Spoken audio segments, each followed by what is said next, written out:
करेंगे कि जो महिलाएं अपने पति के विरुद्ध में या ससुराल वालों के विरुद्ध में या फिर कोई भी व्यक्ति जो गलत तरीके से विधि विरुद्ध तरीके से कानूनी कार्रवाई करता है या गलत तरीके से कानूनी कार्रवाई में संलिप्त रहता है, जो विधि विरुद्ध है, जो इलीगल है, उसके लिए एक्ट एक बनाया गया है कि अगर ऐसी चीज़ें हो रही हैं विधि विरुद्ध तरीके से, अगर कोई कार्रवाई की जा रही है तो वो उसको रोकने के लिए एक एक्ट बनाया गया है।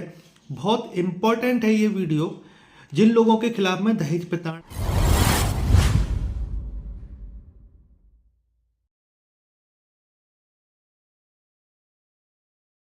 नमस्ते भाइयों, मैं हूं आपका दोस्त एडवोकेट ब्रह्मदत्त।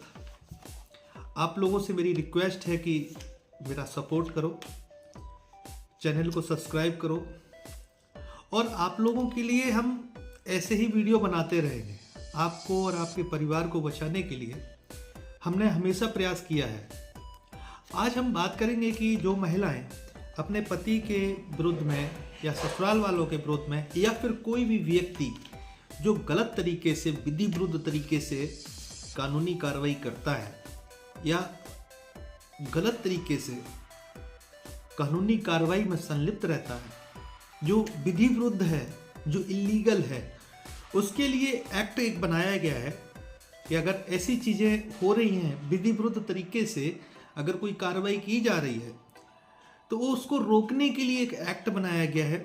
बहुत इम्पॉर्टेंट है ये वीडियो जिन लोगों के खिलाफ में दहेज प्रताड़ना के मामले चल रहे हैं, जिन लोगों के खिलाफ में डोमेस्टिक वायलेंस के मामले चल रहे हैं, जिन लोगों के खिलाफ में कोई भी मामला क्रिमिनल में चल रहा है जिसमें कि लगता है कि पुलिस ने या आपकी पत्नी ने या किसी भी व्यक्ति ने गलत तरीके से आपके खिलाफ में कार्रवाई की है, तो विधि विरुद्ध तरीके से अगर कार्रवाई की है तो आप इसके तहत में आप कार्रवाई कर सकते हैं, जिसमें कि स्पष्ट लिखा हुआ है कि ये जो एक्ट है ना, ये संज्ञेय अपराध की श्रेणी में है और इसमें स्पष्ट है कि इसका किसी भी कोर्ट में, किसी भी क्रिमिनल कोर्ट में इसका वाद लाया जा सकता है और जो कोई विधि विरुद्ध तरीके से कार्रवाई करेगा, कार्रवाई में संलिप्त रहेगा, उसके खिलाफ में जो अदालत है वो स्वतः संज्ञान लेगी और इसमें 7 साल तक की सजा कर सकती है। ये गैर जमानती है, संज्ञेय अपराध है। तो आज उसी के बारे में आज हम बात करने वाले हैं, क्योंकि बहुत सारे केसेस में देखा गया है कि पत्नियां क्या करती हैं कि दहेज कानून का गलत फायदा उठा के कुछ भी लिख देती है। डोमेस्टिक वायलेंस का केस हुआ या 125 सीआरपीसी का केस हुआ या कुछ भी हुआ, उसमें फर्जी एफिडेविट बना के दे देती है, पति की फर्जी इनकम दिखा देती है, कोई प्रूफ नहीं होता है। तो ये सारी चीज़ें जो है ना, वो विधि विरुद्ध चीज़ें आ जाती है, विधि विरुद्ध तरीके से कार्रवाई आ जाती है। अब ऐसी कार्रवाई को रोकने के लिए एक एक्ट बनाया गया है। नोट कर लेना, बहुत लोग नहीं जानते होंगे इसके बारे में। ये जो आतंकवादी गतिविधियां हैं, जो विधि विरुद्ध कार्य है, कोई संस्था द्वारा कोई विधि विरुद्ध कार्य किए जा रहे हैं, तो ऐसे कार्यों को रोकने के लिए ये एक्ट बनाया गया है। मैंने काफ़ी स्टडी किया इस पे, मैंने काफ़ी इसको पढ़ा। आप लोग वीडियो को अंत तक जरूर देखते रहे, क्योंकि ये बहुत हो सकता है कि आपके केस में आपके लिए बहुत फायदेमंद हो। दी अनलॉफुल एक्टिविटीज प्रिवेंशन एक्ट 1967 जो है, ये विधि विरुद्ध क्रियाकलाप निवारण अधिनियम ये प्रावधान करता है कि अगर कोई विधि विरुद्ध तरीके से, इलीगल तरीके से कोई कार्रवाई की जा रही है तो उस पर ये रोकथाम करता है। ये संज्ञेय अपराध की श्रेणी में है। अगर कोई विधि विरुद्ध तरीके से काम करता है तो संज्ञेय अपराध की श्रेणी में है। किसी भी न्यायालय में इसको सुना जा सकता है।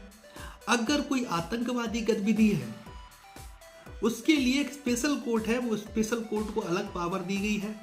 लेकिन यहाँ इसका जो चैप्टर 3 है वो सिंपल सी बात करता है चैप्टर जो 3 है वो अपराध और शक्तियों की बात करता है। अपराध और शक्तियों की बात करता है।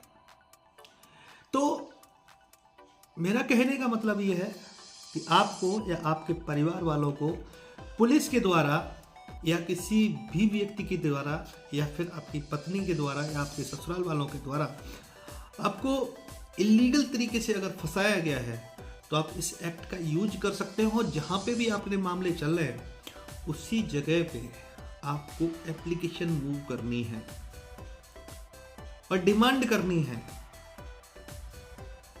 लेकिन ऐसे नहीं, इसकी ड्राफ्टिंग जो होगी ना बहुत तरीके से होगी। ऐसा नहीं है कि हमने बता दिया और आपने कुछ भी लिख दिया, क्योंकि इसकी जो अपील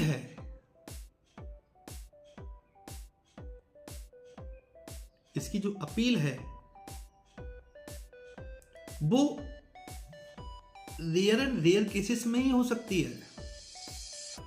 ये एक्ट जो है वो पूरी तरीके से इलीगल कार्रवाइयों को रोकती है।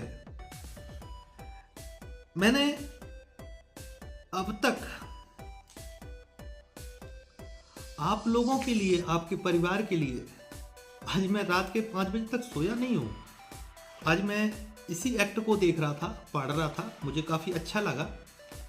कुछ चीज़ें हैं जो पुरुषों के लिए, परिवार वालों के लिए और जो गलत कार्रवाइयों में फंसाए गए हैं पुलिस के द्वारा, उनके लिए फायदेमंद साबित हो सकती है ये।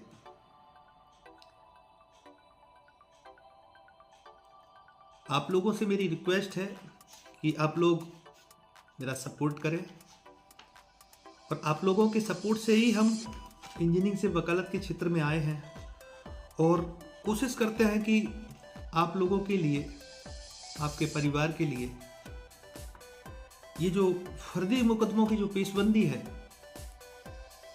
इनसे लड़ा जाए। अगर आप लोग सपोर्ट नहीं करना चाहते कोई बात नहीं, लेकिन हम जब तक लड़ रहे हैं, जब तक कर रहे हैं, तब तक कर पा रहे हैं। हो सकता है कि आगे चल के कुछ ही टाइम में हम अपनी इस मुहिम को छोड़ दें और हो सकता है कि हम इस वकालत के पेशे को भी छोड़ दें, क्योंकि जिस हिसाब से, जिस चीज़ों के लिए, जिस उद्देश्य से मैंने ये वकालत का पेशा चुना था उसमें आप लोगों का सहयोग नहीं मिल पा रहा है। निराशा हाथ में आ रही है और स्थिति दिन पे दिन खराब होती जा रही है, जिससे कि हमारे बच्चे भी प्रभावित हो रहे हैं, हम भी प्रभावित हो रहे हैं।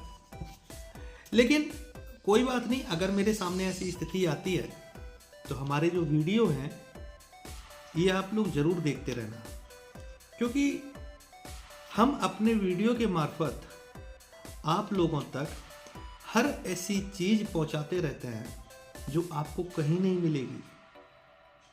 आप कितना भी पैसा खर्च कर लीजिए, आपको कहीं नहीं मिलेगी और आपको हर चीज़ का जवाब आपको मिल जाएगा, हर चीज़ का सॉल्यूशन आपको मिल जाएगा। ऐसी बहुत सारी कानूनी चीज़ें हैं जिनके बारे में डिस्कस तो करना चाहता हूँ, लेकिन डरता हूँ कि कहीं ऐसा ना हो कि इसका गलत फ़ायदा ना उठा लिया जाए। इस एक्ट के बारे में जब मैं बात किया तो इस एक्ट के बारे में मैंने आपको वो धारा के बारे में नहीं बताया है अभी, क्योंकि ये जिस तरीके से हम पत्नी को लिए बोल रहे हैं ना, उस तरीके से पत्नियां भी इसका यूज कर सकती हैं पतियों के खिलाफ। पतियों के खिलाफ भी यूज किया जा सकता है, किसी के खिलाफ भी यूज किया जा सकता है। इसलिए जिन लोगों के खिलाफ में गलत कार्रवाइयाँ हुई हैं, इलीगल तरीके से उनको फंसाया गया है, उसको रोकने के लिए, उसकी रोकथाम करने के लिए ये एक्ट है।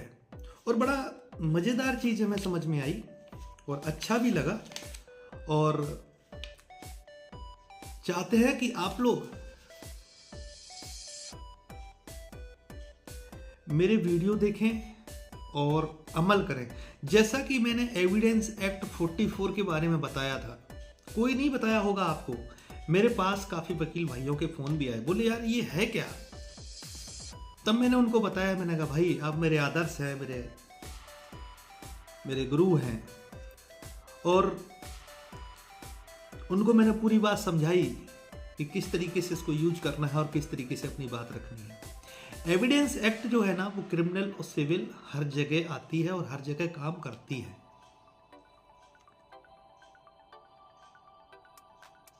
हमेशा अपने वीडियो में मैंने आपको एक नया तोड़ बताने की कोशिश की है। वीडियो शॉर्ट हो सकता है, चीज़ें शॉर्ट हो सकती हैं, लेकिन आप मेरा कोई भी वीडियो अगर देखेंगे ना, आपको कहीं ना कहीं 1 सेकंड में या 2 सेकंड में या 5 सेकंड में आपको वो चीज़ मिल जाएगी जिसकी तलाश आप काफ़ी सालों से कर रहे हैं और जो आपको और आपके परिवार को बचाने के लिए बहुत महत्वपूर्ण हो सकती है। इसलिए मेरा आप लोगों से रिक्वेस्ट है कि मेरा सपोर्ट करो। कहीं ऐसा ना हो कि मेरा ये करियर छूट जाए। मैंने बड़ी मेहनत से और आप लोगों के सहयोग से मैंने इस करियर को बनाया है। धन्यवाद।